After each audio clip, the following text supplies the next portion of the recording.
Hello everyone, it's Lindsay and it's Tuesday, so that's Tip Tuesday time. And today is going to be a little bit of a specialized Tip Tuesday. I'm going to be talking about these stamp and die sets from Felicity Jane. These are the Shay stamps and dies. It is this tag set. The stamp set is a part of the kit when you order the kit, but you can also order it separately on its own, and then the die set is a add-on that you can get. And I do believe it's a pre-order right now, so you can get in on that pre-order and get it shipped out once they're in. So I wanted to share with you how I had some ideas for these. I mentioned them in the unboxing video, which I'll link down below, and several of you asked that I do a Tip Tuesday showing how I utilize some of the pieces in here. And I'm going to show you how to use the stamp set if you don't get the coordinating die. I know not everybody has a die machine, and dies can be a little bit of an investment, so I'll kind of show you how I do that as well. But here's a couple of examples just to kind of give you an idea of some of the things that I mentioned in the unboxing. I mentioned using some foil detail with the stamp set, so you can see that on the bottom of here, and then I used a couple of the die pieces. This one here, I used some metallic heat embossing, which I mentioned in that video as well. So I'll show you how I do that. And this one was actually created without the die. I hand cut the tag. I did use the die for this portion just for my ease, but you can do that as well with just your scissors. And then some more embossed detail on the bottom. I don't know if you're gonna be able to see that. It's kind of a minty colored embossing on the bottom. So let me kind of show you what I did.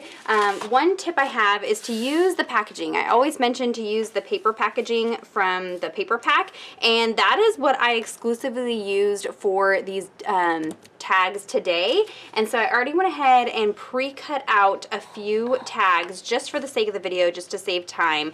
If you have questions about die cutting, I'll link another Tip Tuesday down below all about using your die cutting machine. But I went ahead and just pre-cut a tag so we can recreate this tag here. I also cut out one of the little toppers to kind of show you how to use that, and then some of the hole reinforcers. So let's go ahead and work on this tag here with the foil technique. So I have a couple different things here that I'll get lined up. I just have a scrap piece of cardstock that I can stamp on, and I'm going to use some clear sticky ink. I also need some Ranger sticky embossing powder. This gives me the best results with my foiling. You could use, I think like the Heidi Swap Mink system has an ink that then you can run through the Heidi Swap Mink machine, which is like a heat foil, but I haven't invested in all of that yet. I am just working with this.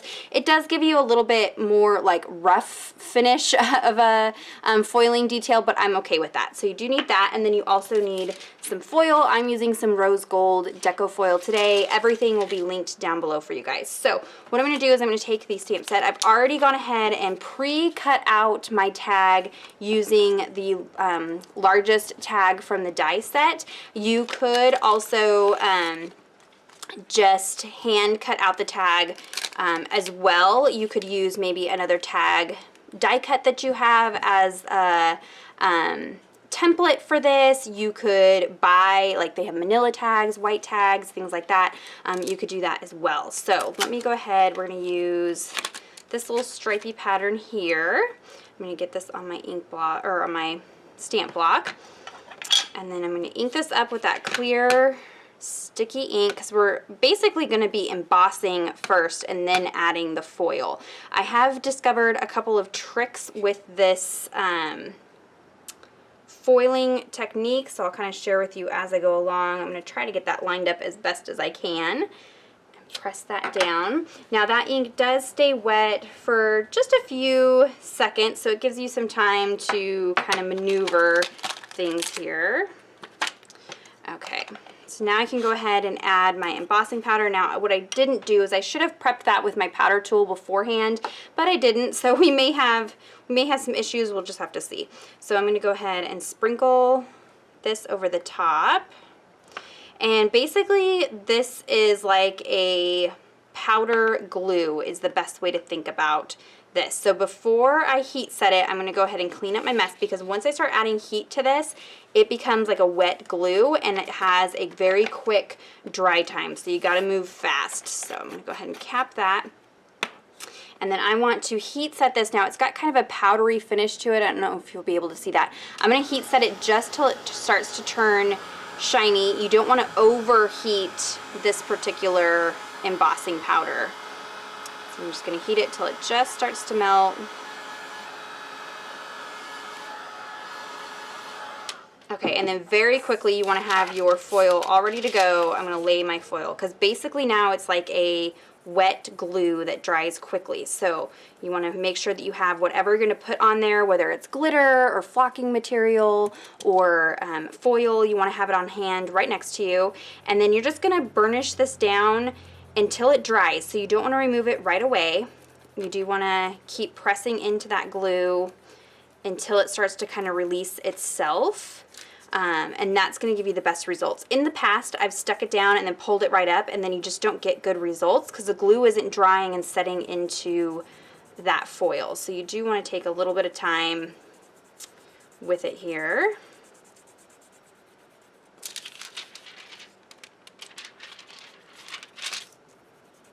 And one trick I like to do is actually run it through my die cutting machine with no dies or anything. Just run it through and it'll press this down into it, and that gives you even better results, but I'll show you how it works without that as well.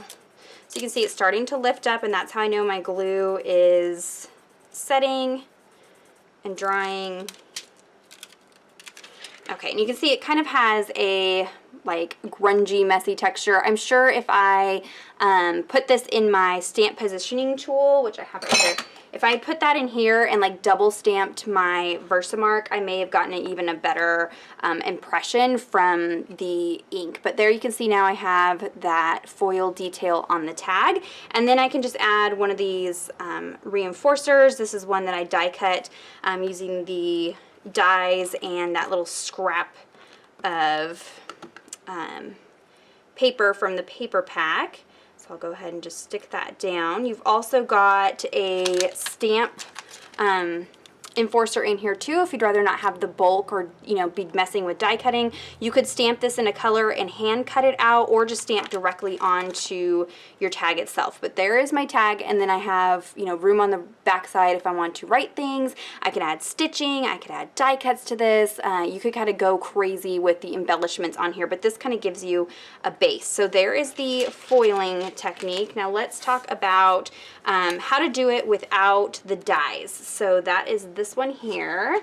So I've got a piece of white cardstock here. I'm going to load up. I have found the best way to do this is to use this topper piece, just because it kind of gives you the width that you need and it gives you the shape of the corners. So I do like to start with this, and I'm going to stamp in just a solid ink, but you could emboss this. You could do the foiling technique again as well, so lots of different ways that you could do that, but I'm just going to use some dye ink in a color that kind of coordinates with that watermelon pink that's in the collection this month. This one's a little bit brighter, but that's okay. This is just some Gina K inks that when you first stamp with them, they kind of look a little bit splotchy, but then as it dries, it really starts to kind of smooth out and settle. So that's that same color. You can see the color difference once it starts to dry.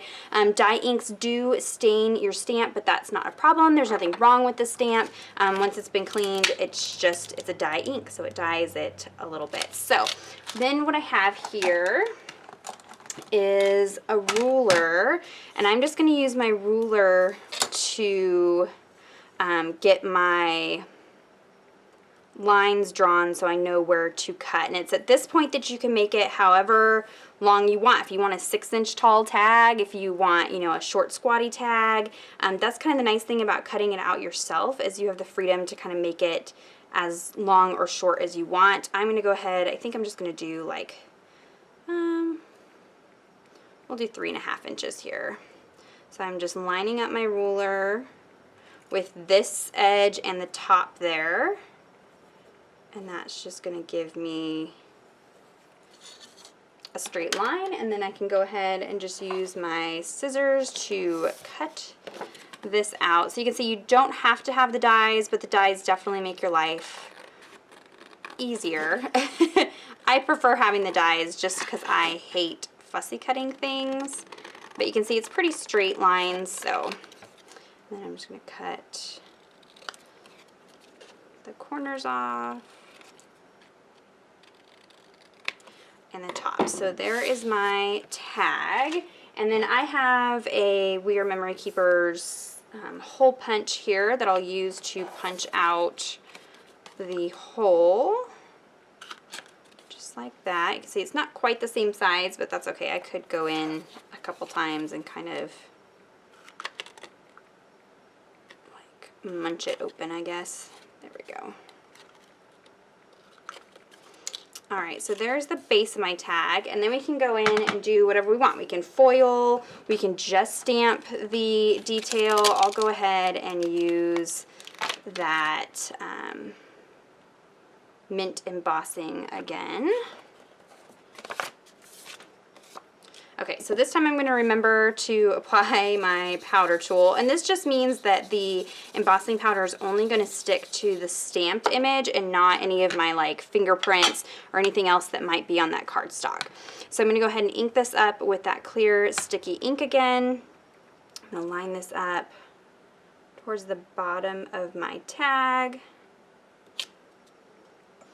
And you could layer on the different patterns. There's even some like, you know, dotty pieces and line pieces if you want to kind of go in between your textures. Like I said, you really can go crazy with all the things that you can do on here. I'm just kind of giving you a basic look at the things that you can do. So here I'm using some Wow Mint Macaroon embossing powder. I don't know how easy. I got this one on clearance a while back, so I don't know how easy it is to find this particular color.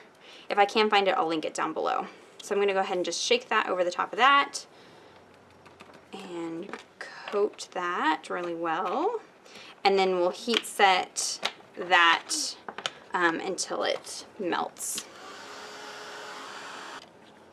Okay, so that's nice and embossed. And then I have just one of these pre-cut enforcers, but again, you could use the stamp set to stamp out one of these and then hand cut it out. But for the sake of the video, I'm just going to use the one that's already cut out here. Okay, so there is that tag there. So now let's show this small tag here. Again, this is another one that you can do without the die set. So I'm going to take this solid mini tag right here. I'm going to ink it up with some more of that Gina K ink. This is Innocent Pink. Okay, and then we are going to heat emboss the gold part there. And so I want to make sure, dye inks do dry pretty quickly, but I want to make sure that it is completely dry before I add my embossing. Okay, and then we are going to go ahead and add the powder tool to that. And then I've got my topper piece loaded up. We're going to ink that up. Again, you could just use another solid ink color. You could use maybe the Delicata metallic inks if you don't want to mess with embossing. You could use those. I'm going to line that up, and it's pretty easy to line up. Stamp that towards the top. And then I've got some Ranger Gold embossing powder here.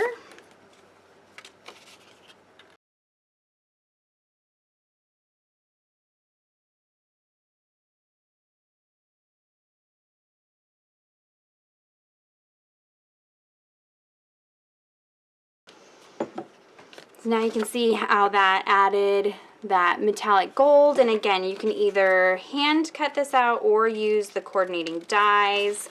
I'll show you how to hand cut it, that way if you don't have the dies, it's all straight lines, so it's fairly easy to cut out. You can cut it out leaving a little bit of a border if you want, or cut up right to the edge. And then I'll use the smaller hole punch on here, which is still a little bit larger than the hole that's on there, but that's okay. Okay, and there's your little mini tag, and then you could go ahead and add some other stamping detail to the bottom of there if you wanted to. these textures that are on here are longer. They're meant, you know, to fit the larger one, but that's fine. They'll fit on here too. So let me show you how that looks. So we can go ahead, I'll use some black ink. I just have those fun little crosses that you could stamp along the bottom and just add some fun little detail to the bottom of your tag. And so then you can layer these up at the top of your page and have multiple little tags. So there is a look at that. Let me show you some other options. You can cut just the top out of some pattern paper. I have a bunch of just tags that I cut out of white cardstock, and so you can layer these up and create different tags. That way you could cut these out of pattern papers and mix and match the tops and pieces like that. You could stamp just similar to how you have multiple patterns going on here. You could stamp all the different patterns here and create little stripes, maybe alternating between foiling and metallic embossing powders and colored embossing powders, colored inks, just lots and lots of different things that you can do. So I hope that that kind of gives you some ideas for ways to use that tag, stamp, and die set. If you have any questions, be sure to leave those down below, or comments, leave those down below. Check out the description box for links to everything that I used in the video today. I hope this kind of inspires you for some different ways to use the stamp set. Give this video a thumbs up if it was helpful. Subscribe to my channel if you're not already subscribed. And until next time, thank you so much. Bye-bye.